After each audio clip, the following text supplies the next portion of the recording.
Welcome to another CEO Wisdom podcast. We have David Aaker with us today. He's vice chairman at Prophet. He's a brand strategist and author of 18 books, including The Future of Purpose Driven Branding. Studied at Stanford, was also a professor of marketing strategy, still is at Haas School of Business. So, going to have a fun discussion with the godfather of branding today. This podcast is brought to you by podpire.com. Podpire is my company. If you want to launch a podcast, if you want to monetize a podcast, go to podpire.com. It's also brought to you by Qualia Mind. If you want to have better focus, memory, and drive as a busy entrepreneur, you can go to neurohacker.com/CEO Wisdom. David, welcome to the pod. Tell me a bit more about yourself and what you're up to nowadays. I'm gotten interested in branding now about 30 years ago, and it was at a time in which the business community was sort of floundering because their strategy of growing market share at any cost wasn't working. Their foray into scientific marketing with scanner data that led them to sense off, or price off promotions. That was destroying brands. It was not leading to growth and not leading to profitability either. So they were kind of looking for something else, and that's when brand equity emerged, and it filled that role. And so brand equity has been getting more and more established in the last 3 decades, and it changed everything. Changed the role of marketing. It was no longer a middle management tactical thing you delegate to an agency. It was now in the CMO, or vice president of marketing, was in the executive suite. It was bringing to the executive table things like consumer insights and segmentation and value proposition, and they're building brands. And so that's when I started, and I've been doing that ever since. My goal is try to help people understand the power of brands and understand how to build and manage them. You've written 18 books, sold more than 1 million copies. Do you feel that books are still a good branding vehicle in this day and age? Yeah, I mean, for people like me, they are, because they're a way to really get our ideas across with some kind of an anchor in terms of positioning, because the book provides kind of, even if you don't read the book, but if you hear the theory and you know there's a book, it kind of organizes that idea for you. And so for people like me, books are really useful and important. And not only that, but a lot of my books now are listened to instead of read, or they're on some form, some digital form. And that's enormous, because I now get exposure all over the world. And I have a big audience in India and in China and Middle East. And that wouldn't happen in the days where you had to have a hard copy in a bookstore to have a presence. Tell me the branding story behind Prophet. Prophet was started by Scott Galloway, who was a student of mine in 1990 as a market research company. And his thing was that he would have hire students, give them a laptop, and go to the airport and interview executives, which are hard to reach subjects. And then he had a tech guy with him who could overnight generate data from those interviews. And that was that was where he started. And what he learned was that people didn't pay for market research. It was kind of a commodity. And so that was a zero business. However, what they did pay for was the implications of the research and suggestions. And Scott Galloway now is a celebrity podcast author, and he's really an influential person in a lot of areas. But at that time, he was talking to these clients, and he'd go in and tell them, your strategy is terrible. If you keep going, you're going to go down, and you got to do something about it. And they would respond to it positively like that, and that was well worth money. So he turned into a brand strategy consulting company, and he tried to get me to join for 5 years, and it didn't work, but finally he was able to get me in. So that brought to the company my models and IP, and that's how Profit it evolved. Now we've gone beyond branding, and we're into business transformation and culture and design and writing ads and so on. What's your mental model when it comes to telling a story? It seems that us humans, we lived real stories. We have a fallible memory, so we don't remember everything. And sometimes when I'm telling a story, I don't want to lie. I don't want to embellish it too much and sensationalize it. I want to tell a real story that's impactful to my audience, but I have this problem. I think a lot of people, they are inauthentic when telling a story, and they add up details that never existed. So, how can I balance authenticity with conveying a powerful message with my story? Well, I think it depends on the content.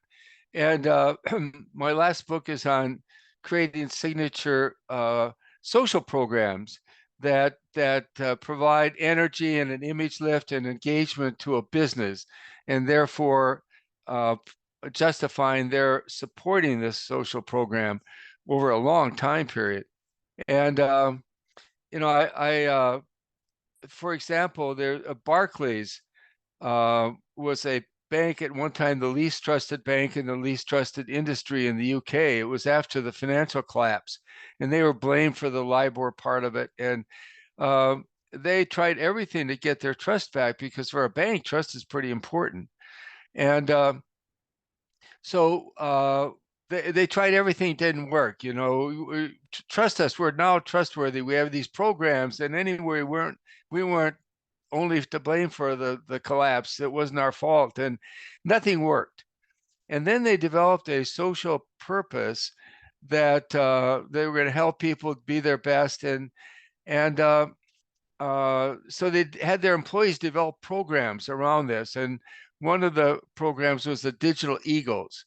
17 people decided they would help people thrive in the digital age. There's now 17,000 doing the same thing at Barclays, but at that time, it was just started, and they had a brand name, Digital Eagles, and they started to tell stories about their clients.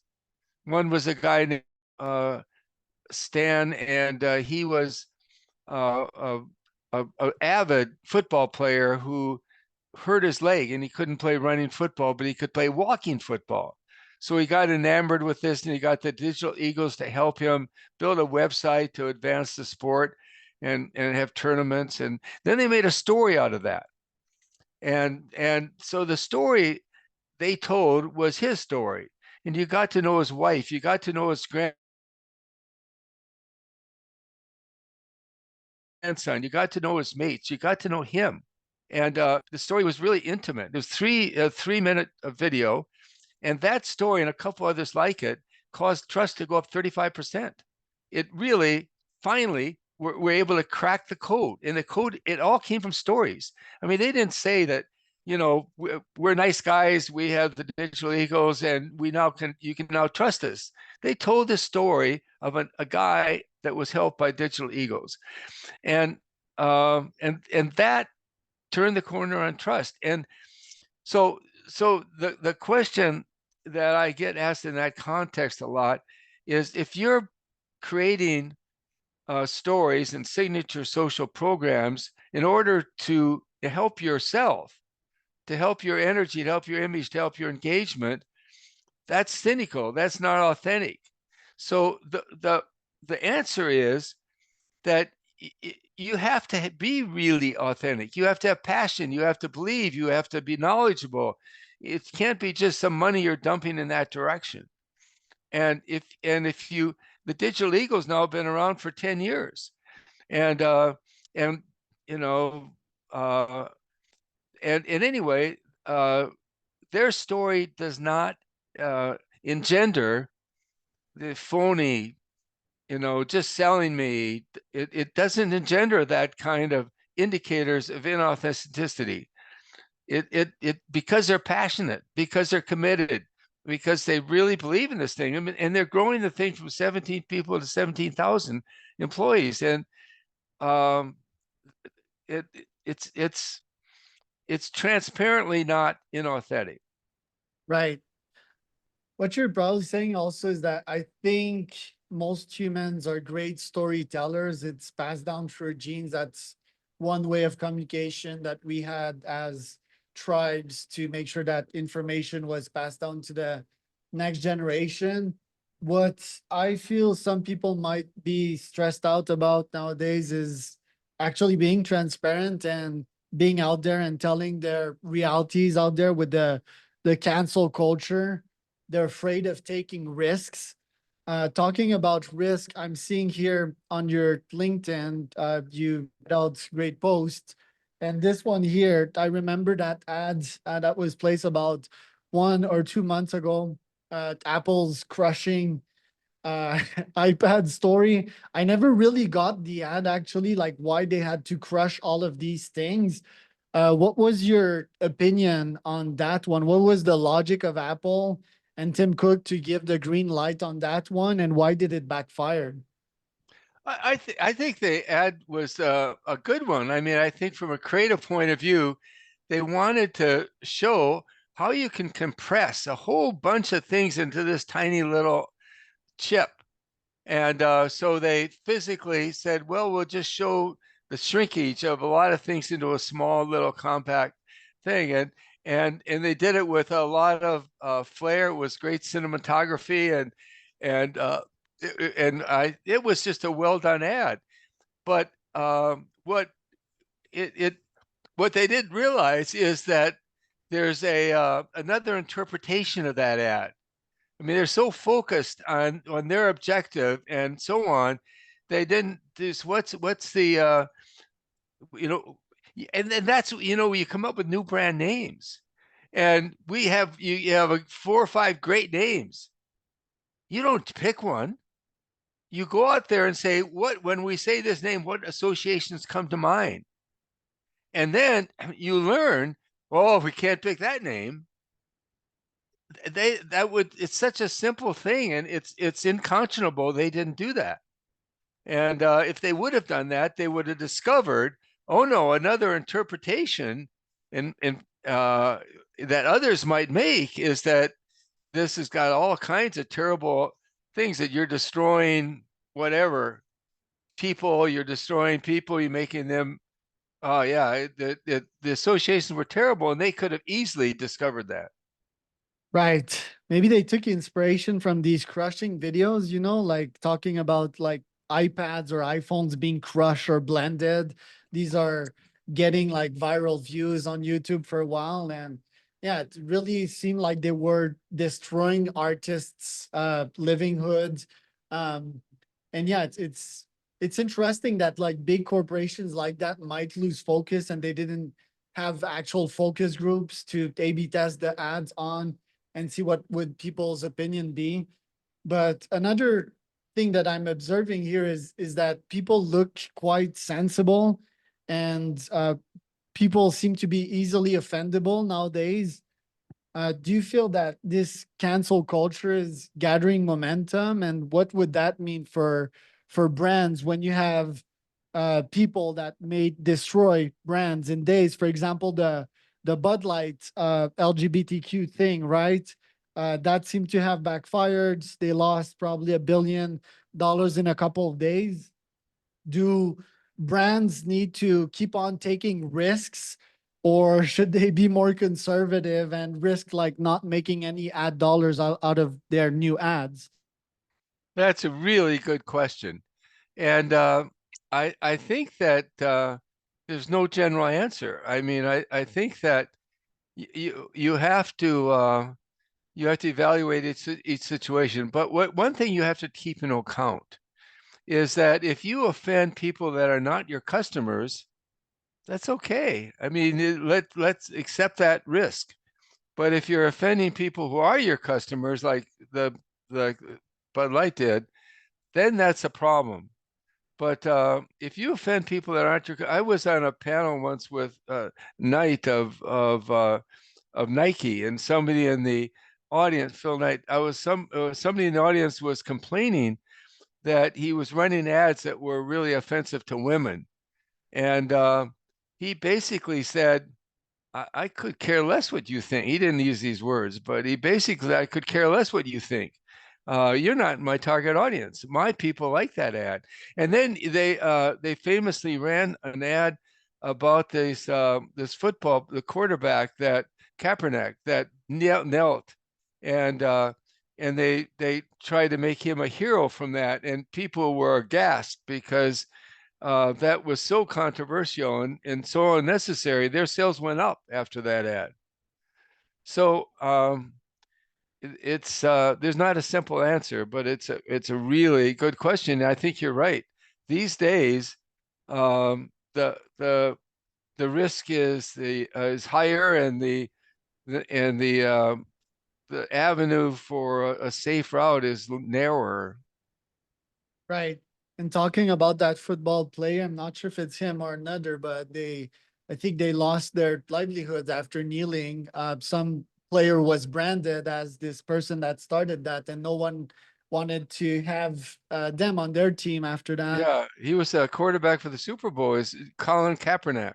Yeah. Yeah, and talking about the other side of the branding, we have Mr. President Trump that got shot and is pumping his fist and is getting his photo taken, and that's gonna win him the election. So, what do you have to say about branding in the electoral context? Obama was quite a formidable example as well on branding and getting to the elections. Any personal branding tips on that? Well, what I've noticed in seeing the ads, I know I'm not exposed to a lot of ads because I live in California and nobody cares what we do because we're going to vote Democratic. So we're a lost cause for the Republicans and a sure thing for the Democrats. So I don't see many ads, but the ads I have seen, one of the things I've noticed is that um, there's a very weak use or non-use of taglines. And so you have this morass of ads out there with no tagline to help people process the ads. And there's also no tagline to help them understand a series of ads and how they fit together. And also there's a shortage of symbols. Um, and So I've encouraged some people that I talk to consider doing more of that. Right. And we see in the political context, I think they go at each other's throat a lot in their publicity, right? It's all about the other candidate being bad. In the presidential debate, it's also about mentioning the other's weaknesses. Is that the right way to go in terms of ads? Is it separating people and mentioning I'm this, they're that, I'm better than them? Do you feel this is still working in a B2C context? Negative ads work in any context, especially in political context. And I don't know, some research, there's something like 4 to 1 more effective. It's just really hard to run positive ads and break through. The content's often complicated, maybe, and um, it's hard to develop credibility, and it's a real challenge. And so when you have a negative attack on you and you want to respond by saying, oh, no, no, no, we did this and it's not true, it's very hard. Tell me about branding in the context of podcasting. I'm incredibly bullish on running podcasts, interviewing people, having them share to their own networks, and developing your thoughts leadership via these podcasts. Have you looked into the industry of podcasting as a whole and evaluated the potential impact on branding? Well, I do a lot of podcasts as a guest. I probably do three a month, and they're always fun. I enjoy it, and so on. But um, I don't have the energy to commit to doing something one a week. And now Scott Galloway has one of the most successful podcasts in running.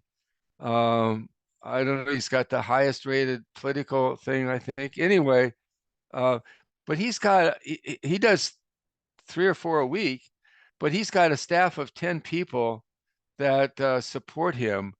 And he does an essay once a week that's written for him. I'm sure he has input. Um, and but they get guests for him. They set up the thing. He can be on a sailboat in the Mediterranean. They'll have a tech guy there so he can do that. Um, so it's been really worthwhile and fun and interesting for him. Um, but it for every for he's among one of the 100 podcasts that make a lot of money and are successful. There's a million that struggle, and it's he has said that it's not, you have to make sure that your reasons why you're doing a podcast merit the input that you put into it. Last but not least, just one other case study. Tell me about why the Dove campaign for real beauty works so well, while some other campaigns like the North Face diversity campaign felt so bad. Well, the Dove case is really interesting. For one thing, um, to understand what motivated it in the first place. So Dove came on the market in 1953 or something as a gentle soap that with moisturizer, and it was developed in World War II as something to help you treat wounds, and and they had a patent on that. So they were the moisturizer soap, and they had all kinds of visuals to thing that it was a very successful bar soap. And but at in about 2003, they realized two things. One, their patent had run out, and other moisturizer soaps were on the market. And two, um, they were now in shampoo and deodorant and body wash, and moisturizer wasn't necessarily relevant to those product categories. So they needed to have a new position. So they would never have done this if it wasn't for the fact they were desperate. So that's one. The second thing is they somebody had an insight that you know women have this artificial standard of beauty. You have to be young, you have to be thin, and you have to use makeup. And and they did some research to explore that, and they found that 3% of the women in the world think they're beautiful. 3%, and they got some other data to realize there's something here. There's something that's going to resonate. So they launched this real beauty campaign, and they put pairs of women on billboards, fab versus fat, wrinkled versus, you know, something else, and that was their first campaign, and it resonated. It just hit a nerve, and women were all over that, and so now they started doing more and more campaigns. 10 years after they started, they did one where an artist drew a picture of a woman gave on us based on her self description, And then one did based on a description of her from a stranger. And the stranger one was much more beautiful. And they said, "You're more beautiful than you think," in that campaign. That was the most viral ad in the history of the world up then. It got 180 million views, most of them free. Uh, and, uh, and, and, and, and they did many more successful campaigns. And one interesting statistics is when they started this, their sales of the Dove product line was 2.6 billion. 20 years later, it was over 6.5 billion. And it was all driven by this real beauty train. And then they developed soon after that a self-esteem program for girls. But not only did they literally change the life of hundreds of millions of women and girls, they almost tripled their business. And there's really no other explanation. I mean, this is bar soap and shampoo. I mean, you can't get anybody interested in ads about that. But the real beauty thing gave them such energy, gave them such visibility, gave them such, which is the core of brand relevance in the first place, but it also gave them this image lift. You got to like Dove. And so it was and it gave them engagement because they could be part of this community that was fighting this fight against this terrible villain. The fact that you've got to have these standards for beauties, and so it's really a good lesson in having a signature social program. Is a good lesson in storytelling as well. Love it. Thanks, David. Where can people find out more about you? Well, my blog is on davidaaker.com, and actually, I'm revising my book that kind of summarizes all my work. It's called Aaker on Branding, and it'll be out early next year.